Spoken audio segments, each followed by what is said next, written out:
Le réseau ivoirien pour la promotion de l'éducation pour tous, en abrégé RIP-EPT, a tenu sa 4e assemblée générale ordinaire ce mercredi 22 décembre.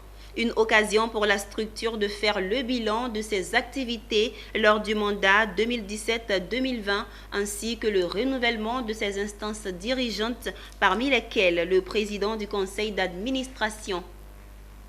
Reconduit pour la 4e fois de façon consécutive, Nielou Paul garde son poste de président du conseil d'administration du réseau ivoirien pour la promotion de l'éducation pour tous, RIP-EPT.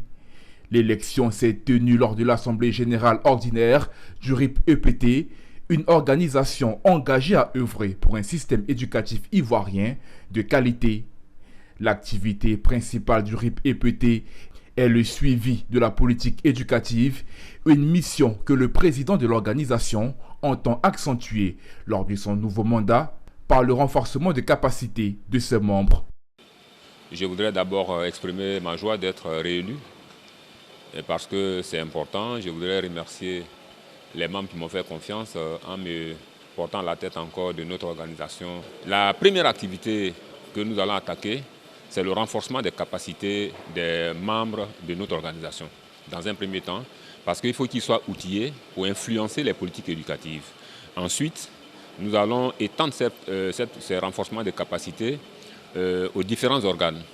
Mais nous allons continuer le suivi général des activités du ministère, de sorte que nous puissions apporter notre contribution au développement de notre système éducatif. L'autre fait majeur de cette assemblée générale était pour le RIP-EPT de faire le bilan des activités du mandat 2017-2020 et de procéder au toilettage de ces textes.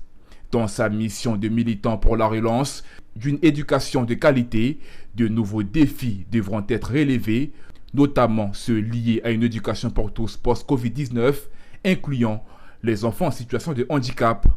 L'école est inclusive. L'objectif de l'ODD4 indique qu'il faut assurer l'accès de tous à une éducation de qualité, sur un pied d'égalité, tout au long de la vie. Et donc, il faut permettre à tous les enfants de pouvoir partir à l'école. Et donc, ce sont ces actions que nous menons.